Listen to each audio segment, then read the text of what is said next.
en su tercera parte, la vida en Cristo, en la última sección de esa tercera parte, el Catecismo habla de los mandamientos antes de introducirse en la explicación práctica de las concreciones morales del octavo mandamiento, no mentirás ni dirás falso testimonio. Hace una exposición preciosa a nivel filosófico, antropológico y teológico y moral de lo que es la verdad y cómo hemos de vivir en la verdad. En definitiva, se concluye siempre que la única verdad es la de Dios manifestada en Cristo, plenum gratiae et veritatis. Así se acababa siempre la Santa Misa y se acaba la misa tradicional con el último Evangelio, que es el prólogo de San Juan. El Verbo de Dios lleno de gracia y de verdad. El Antiguo Testamento proclama que Dios es fuente de toda verdad, que su palabra es la verdad, que su ley es la verdad, puesto que Él es el veraz, el que no puede engañarse ni engañarnos. Y nosotros, miembros de su pueblo, somos llamados a vivir en la verdad. Esta verdad de Dios se manifestó en plenitud en Jesucristo, lleno de gracia y de verdad, luz del mundo. El que vive en mí no vive en las tinieblas. Jesús es la verdad que nos hace libres. Y seguirle a Él es seguir el espíritu de la verdad. Ese espíritu que nos guía hacia la verdad plena, como nos dijo Él, o sea, que nos guía hacia el corazón de Jesús, que nos ha enseñado a ser transparentes. Sea vuestro lenguaje sí, sí, no, no. Lo que pasa de esto no es de Cristo. Hay en el hombre como una tendencia natural a la verdad, dice el concilio, a buscar la verdad, sobre todo la verdad religiosa, y una vez conocida, a adherirse a esa verdad y a ordenar su vida conforme a ella. Esa verdad con la que el hombre se debería conducir siempre, nos gusta llamarla rectitud o pureza de intención. También se llama veracidad. El Catecismo identifica, y en este caso no estoy de acuerdo con él, veracidad con sinceridad. No es lo mismo. Una persona puede ser sincera y no ser veraz. Sincero es el que dice lo que piensa, pero si eso que piensa no es verdad, no está siendo veraz. Por tanto, hemos de ser las dos cosas, veraces, decir lo que es verdadero, y sinceros, que nuestra palabra concuerde con nuestro pensamiento. Lo contrario es simulación, doblez, hipocresía, falsedad, fingimiento y todo ese cortejo de defectos repugnantes porque nacen de la mentira. Los hombres, dice Santo Tomás de Aquino, no podrían convivir si no tuvieran confianza mutua, si no estuvieran basados en la verdad. Por eso hoy es tan difícil la convivencia, por eso está tan corrompida la política, los medios de comunicación. Nadie se fía de nadie porque del mundo se ha enseñoreado Satanás, que es el padre de la mentira. Y la virtud de la veracidad lo que hace es llevarnos a dar al prójimo lo que le debemos. Y a veces, gobernada por la prudencia, como que es la virtud que gobierna todas las virtudes, auriga virtutum, la llamaban los filósofos, es la guía del carro de las demás virtudes.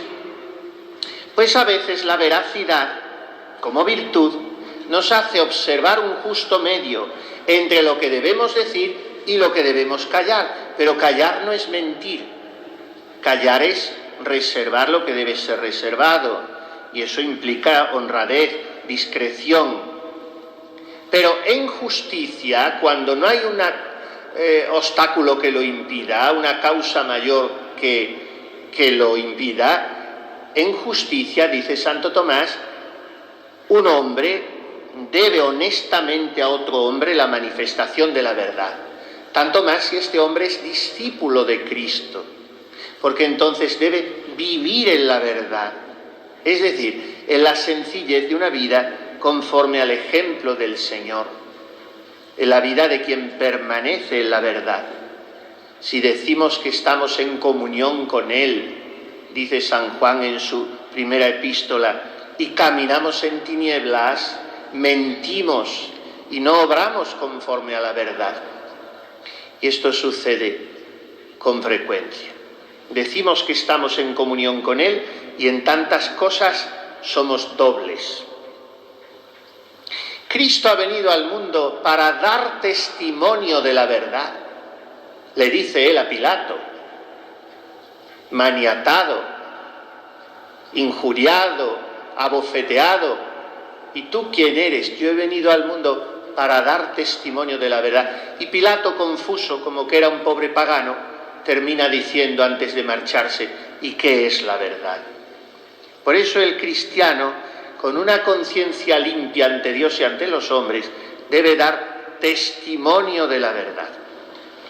El testimonio de la verdad de Cristo debemos darlo nosotros también, siendo testigos del Evangelio. El supremo testimonio de la verdad es el martirio. Las ofensas a la verdad son cualquier manifestación de la mentira. Por tanto, los discípulos de Cristo debemos desecharlas, detestándolas, estas manifestaciones.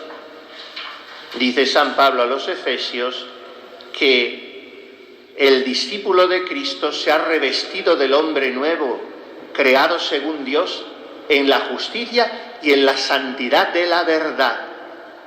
Y San Pedro, en su primera epístola, nos exhorta a rechazar toda malicia y todo engaño, hipocresía, envidia y toda clase de maledicencia. Son el falso testimonio, el perjurio, el juicio temerario, la maledicencia, la calumnia, todo eso que destruye la reputación y el honor del prójimo. Hay otras faltas a la verdad menos aparatosas, porque claro, ¿quién calumnia? ¿Quién levanta un falso testimonio? Aunque a veces ciertas murmuraciones o detracciones no están tan lejos de eso. Pero hay otras manifestaciones de la mentira, de la falsedad, que esas sí es más fácil que tengan carta de ciudadanía entre las almas consagradas y estén admitidas con una tranquilidad que incluso las considera manifestativas de cortesía o incluso de caridad.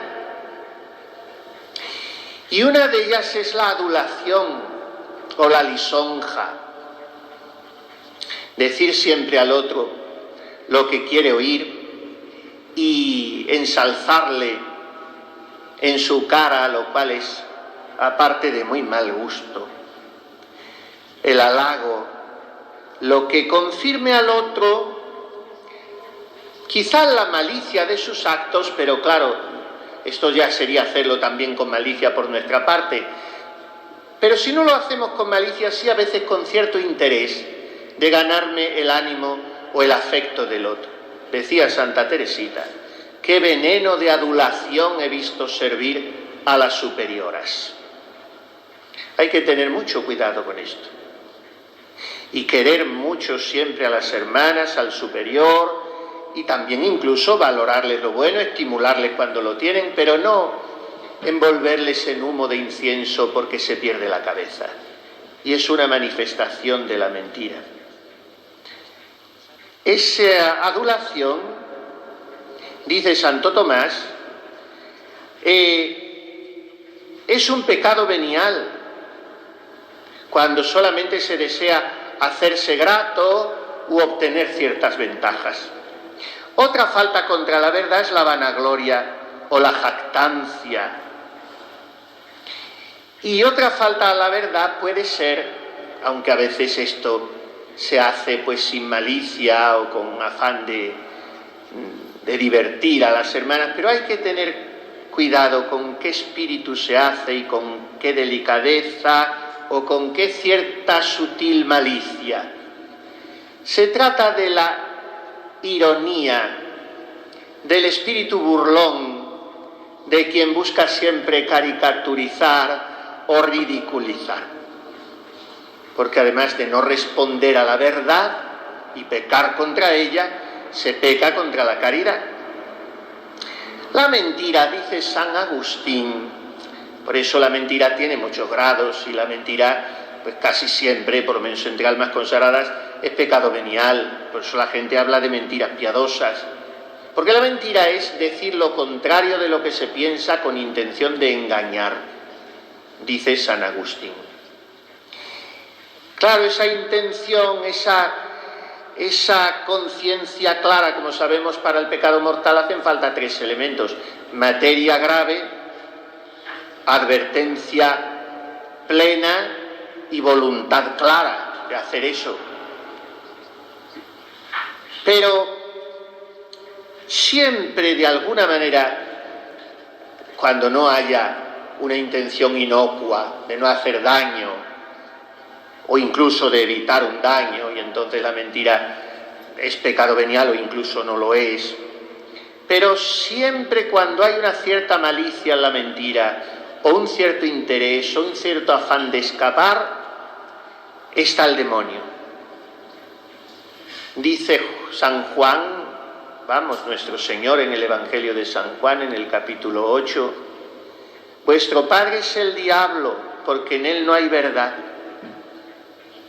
Cuando dice la mentira, el diablo dice lo que le sale de dentro, porque es mentiroso y padre de la mentira. Por tanto, mentir es hablar u obrar u omitir, o sea, dejar de obrar contra la verdad para inducir a error. Pero, como decimos, la gravedad de la mentira se mide según la naturaleza de la verdad que deforma, según las circunstancias, según las intenciones de quien la dice, según el daño que padece el que resulta perjudicado. La mentira solo es pecado mortal cuando lesiona gravemente la justicia o la caridad. Pero siempre es de alguna manera una profanación de la palabra, que es de las cosas más hermosas que Dios nos ha dado para comunicarnos. Porque el objeto de la palabra es manifestar a los demás la verdad que nosotros conocemos, sin envolverla en circunloquios que la acaban convirtiendo en mentira. Y por tanto la intención deliberada, advertida, de inducir al prójimo a error mediante palabras o hechos contrarios a la verdad, constituye una falta contra la justicia y contra la caridad. Y según las consecuencias que traiga, es mayor o menor la culpabilidad. La mentira es una violación de la virtud de la veracidad. Y por tanto, la mentira es una violencia hecha contra el prójimo. Contiene en germen la división de los espíritus y socava la confianza entre los hombres.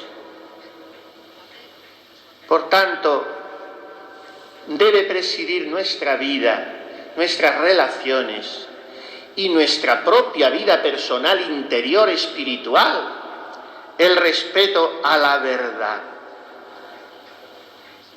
El respeto a la verdad que la Iglesia ha querido canonizarlo, ha querido sacralizarlo, cuando a los sacerdotes nos ha impuesto como una obligación gravísima el sigilo de la confesión. Ese secreto del sacramento de la reconciliación es derivación de la discreción que exige tantas veces la verdad cuando pide ser guardada y no ser revelada, para que sea bien custodiada, la verdad. Hay verdades que aireadas se profanarían. Y por eso la verdad, muchas veces, para que no sea falseada, debe ser custodiada. Bien, esto es un poco lo que enseña, muy resumidamente lo he tratado de decir, el catecismo. Y después de hablar de los medios de comunicación social como transmisores de la verdad, habla preciosamente, en el punto 2500 en adelante, hemos empezado por el 2464, pues bien, en el 2500 el catecismo habla de la relación entre la verdad y la belleza, y cómo eso se plasma en el arte sacro. Por eso hoy tantas de las iglesias modernas son como un triunfo de la mentira, porque son como una carcajada estentórea de la fealdad, y donde está la fealdad no está la bondad ni la verdad, porque esos son trascendentales que se aprenden en filosofía, que convertuntur, unum verum pulcrum et bonum, la unidad, la verdad, la bondad y la belleza, convertuntur. Donde está uno están los otros. Donde hay verdad, hay bondad y belleza. Y hay unidad, hay armonía. Por eso la verdad entraña el gozo y el esplendor, la hermosura, el reverbero de la belleza espiritual, porque la verdad es bella por sí misma, y la verdad de la palabra, que es la expresión racional del conocimiento de la realidad, es necesaria al hombre, pero no está solo la verdad de la palabra, está también la verdad de las formas, la verdad de las criaturas que hacen que por analogía nosotros lleguemos a contemplar a su autor, como dice el libro de la sabiduría. Pues quien creó a esas criaturas fue el mismo autor de la belleza, como dice también el Santo Padre en el Cántico Espiritual. Mil gracias derramando, pasó por estos sotos con presura, yéndolos mirando con sola su figura, vestidos los dejó de su hermosura. El hombre es imagen de Dios y expresa también la verdad de su relación con Dios mediante la belleza de sus obras. Las obras artísticas del hombre son como un chispazo de la belleza de Dios. Y el arte del hombre es como si dijéramos una salpicadura, por hablar así, del arte divino, de la actividad de Dios en la creación. El arte no es un fin absoluto en sí mismo, por eso hoy el arte es a veces demencial, porque es un círculo cerrado en sí mismo, sino que el arte está ordenado al fin último del hombre, a la eternidad, a la salvación del hombre. A eso se ordena el arte. Cuando oímos una misa de Bach, o vemos la Piedad de Miguel Ángel, o un cuadro de Murillo, o una catedral gótica, entonces nuestro espíritu se eleva a Dios. El arte está ordenado a eso. Y el arte sacro, religioso, solo es verdadero y bello cuando corresponde por su forma a su vocación propia, que es adoración de Dios, la trascendencia de Dios, que es la belleza invisible de la verdad. Bien, eso es lo que nos enseña sobre la verdad, como ven preciosamente, el catecismo. En la Suma Teológica, en la primera parte, Santo Tomás tiene una cuestión, la número 16, sobre la verdad. Y le dedica a esa cuestión 8 artículos.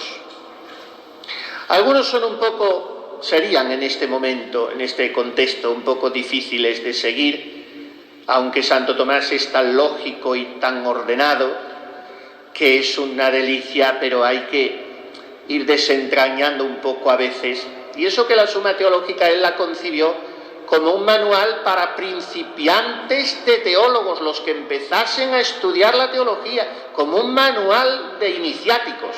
Es como el doctor Angélico concibió su Suma Teológica. Bueno, pues en esta primera parte de la cuestión, como digo, 16, se hace una serie de preguntas inteligentísimas. Empieza preguntándose si la verdad está solo en el entendimiento o está también en las cosas.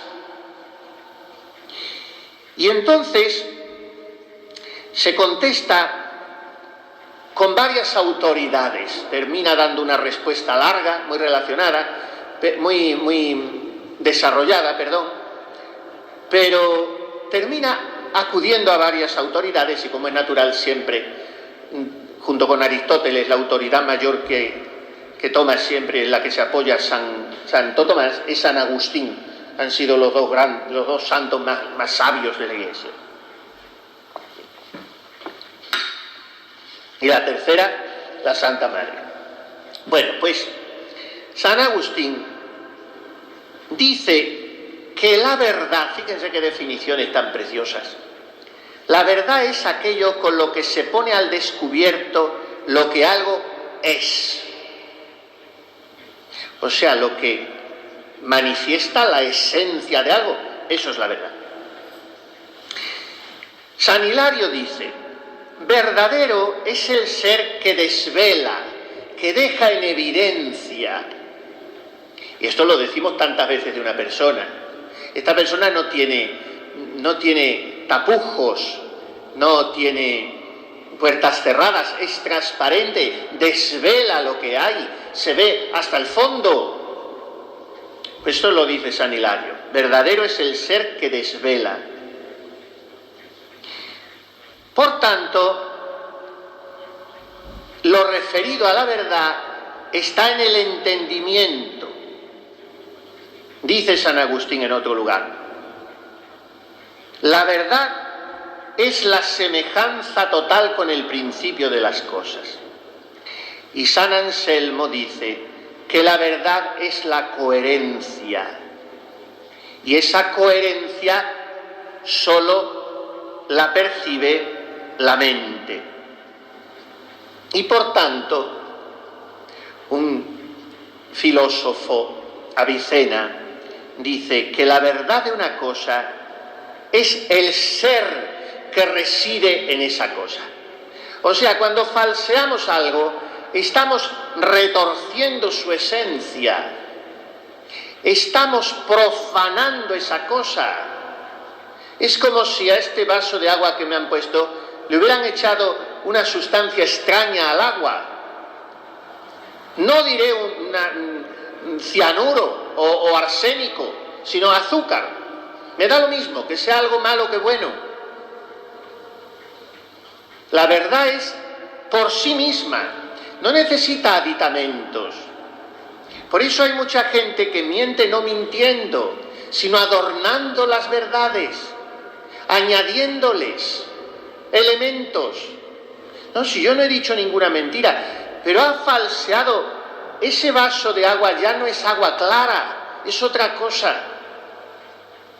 Y tenemos que ser transparentes, porque la verdad de una cosa es el ser de esa cosa, y no otros accidentes que nosotros le añadamos. Por tanto, para Santo Tomás de Aquino, que recoge todos estos autores, la verdad es la adecuación entre el objeto y el entendimiento. Lo que ese objeto realmente es, ese objeto, esa persona, ese criterio, lo que sea, es lo que de verdad está en mi entendimiento. Si en mi entendimiento está otra cosa distinta de eso, no estoy en la verdad. Por eso las personas no viven en la verdad cuando tienen su verdad, no la verdad. Dice Machado en un versito muy breve: tu verdad no, la verdad. Y ven conmigo a buscarla, la tuya guárdatela. Porque a veces nos movemos por mi verdad.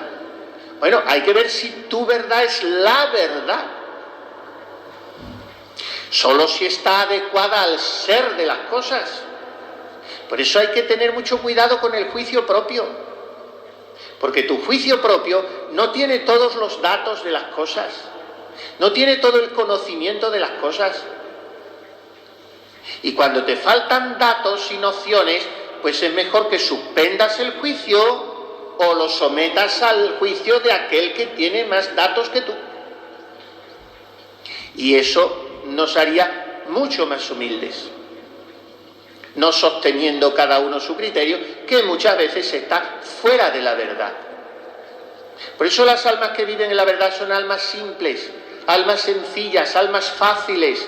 Se dejan enseñar, se dejan corregir, se dejan guiar, se dejan orientar, porque saben que no están en posesión de la verdad. La verdad es una cosa muy grande, muy sagrada. Y como reside en el entendimiento, y yo tengo tan poquito, pero aun el que tenga más entendimiento del mundo, no tiene el entender de Dios, que es la verdad de Dios, como lo veremos ahora. Se pregunta a Santo Tomás, y claro, se responde afirmativamente, si se identifica lo verdadero y el ser. Y ya lo hemos acabado de contestar con esa definición de Avicena, que la verdad es la propiedad del ser que reside en cada cosa. Por tanto, así dice Santo Tomás, como el bien, lo bueno, se identifica con el ser, porque lo malo es el no ser, y el bien es el ser, también lo verdadero se identifica con el ser. Se sigue preguntando, como es tan profundo, si es anterior el bien a lo verdadero. Y dice que la verdad está antes que el bien. Esto es impresionante. Cuando te metes, estamos asomándonos de puntillas, asomándonos, nada más. Y voy a terminar enseguida con Santo Tomás para no apabullarla demasiado. Pero es impresionante las reflexiones que hace. La verdad, dice Santo Tomás, está antes que el bien. Y da dos razones soberanas. Primero, porque lo verdadero contempla el ser de forma total e inmediata, pero el bien viene después del ser, le sigue al ser. Pero lo verdadero contempla el ser, por tanto está antes. Y segundo, porque en el hombre, ¿qué está antes? Dice él, ¿el conocer o el apetecer? Está antes el conocimiento que el apetito. Apetecemos lo que previamente hemos conocido. Y como el conocer está antes que el apetecer, y la verdad está vinculada al conocimiento, y el bien está vinculado al apetito, entonces lo verdadero está antes que el bien. Es una maravilla esto, para ver la importancia de la verdad. Y por fin, se pregunta Santo Tomás, que es donde queremos llegar, en el artículo 5 de esta cuestión 16 de la primera parte de la Suma, se pregunta, ¿Dios es o no es la verdad? Y claro, parece clarísima la respuesta. Pero veremos por qué Dios es la verdad, naturalmente, claro, la verdad es Dios, la única verdad. Pero fíjese cómo razona la respuesta. Ya hemos dicho que el conocimiento está antes que el bien. Pues dice Santo Tomás, la verdad reside en el entendimiento, porque lo que capta el ser de las cosas es nuestro entendimiento. Pues en Dios esto es en grado sumo. ¿Por qué? Porque el ser de Dios no es que se adecúe a su entendimiento o el entendimiento de Dios se adecúe al ser, sino que en Dios son la misma cosa, el ser y el entender. Dios es el sumo entender. Es el entendimiento absoluto porque es el sumo ser. Son la misma cosa. Los atributos de Dios coinciden todos. Dios, claro, es un océano sin fronteras que te pierdes. Pues en Dios el conocer es lo mismo que el ser. Sumo entender. Y por lo tanto el mismo Dios es su ser y es su conocer. Y por lo tanto en Dios no solo está la verdad, sino que Él es la suma y eterna verdad. Este es Dios, y por eso en Dios es luz sin tiniebla alguna. Dios es todo el ser que subsiste por sí mismo, el infinito que nos abraza con su verdad soberana. Y por fin, Santo Tomás se pregunta si hay o no hay una sola verdad como criterio de todo lo verdadero. Y se responde que es muy larga la respuesta, que la verdad que está en las cosas confluye siempre a una sola verdad. O sea que las cosas pueden tener muchas esencias o muchas formas, pero todas van como afluentes al mismo mar del entendimiento divino. Solo en el entendimiento divino las cosas son contempladas como verdaderas. Corolario, conclusión, que solo si yo vivo en Dios, vivo en la verdad. Vayamos más adelante en la conclusión. Cuando en mi vida hay ribetes de mentira, no estoy viviendo en Dios. O por lo menos no del todo.